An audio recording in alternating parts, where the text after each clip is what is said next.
பண்ணுவார், நீங்கள் கர்த்தரை துதிப்பீர்கள். அல்லேலூயா. ஆதியாகமத்தின் புத்தகம் 28ஆம் அதிகாரம் 17வது வசனத்தை ஒரு வாசிப்போம்.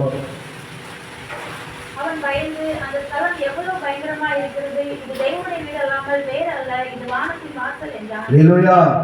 நாட்களை பயந்து கலங்கி ஓடிக்கொண்டு இருக்கிற யாக்கோபு, அல்லேலூயா, சகோதரனுக்கு பயந்து எங்க ஓடுனாரு? நாட்களை மாமா வீட்டுக்கு இருக்கிறாரு, லாமன் வீட்டை நோக்கி ஓடிக்கொண்டிருக்கிறார். ஆனால் போற வழியில பயங்கரமான ஒரு சொப்பனத்தை காண்கிறார். அல்லேலூயா. இந்த நாட்களில் அநேக சொப்பனங்கள் பல விதங்களில பொருளாதார சாசு குடும்பங்களை பயமுறுத்திக் கொண்டிருக்கிறது சொப்பனங்களின் மூலியமாய். அல்லேலூயா. நாட்களில் பல விதங்களிலே போராட்டங்கள் உண்டு. நாட்களில் உலகத்திலே உங்களுக்கு ஒவ்வொருத்தரும் உண்டு. அதை போல சொப்பனத்துல வெகுபாடுபட்டேங்கிறார். இயேசு கிறிஸ்துவ காட்டி ஓடுகிறது பிலாத்துடைய மனைவி இருக்கிறாங்க. இந்த மனுஷனை குறித்து வெகுபாடுபட்டேங்கிறார். அப்ப நாட்கள் சொப்பனங்கள் கலங்கப்படுகிறது. பயந்து போய் அல்லது நாட்களை இவனுக்கு ஒரு சொப்பனை என்னன்னா, நாட்களை படுத்திருக்கும் பொழுது ஆண்டவர் காண்பித்த சொப்பனம். அல்லேலூயா.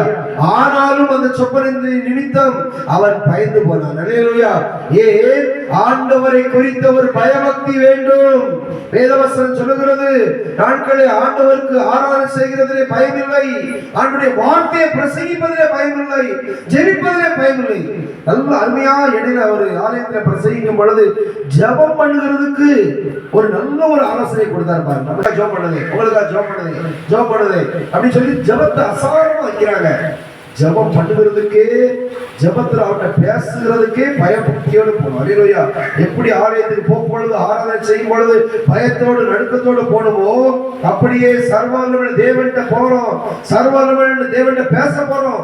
நாட்கள் சாதாரண ஒரு மனுஷன் ஒரு எம்எல்ஏட்ட ஒரு காரியத்துல பேச போறதுக்கே இருந்துச்சுன்னா அவரை பார்த்து இவரை பார்த்து அவரை கூட்டிட்டு போய் தான் பேச முடியுது. அல்லேலூயா.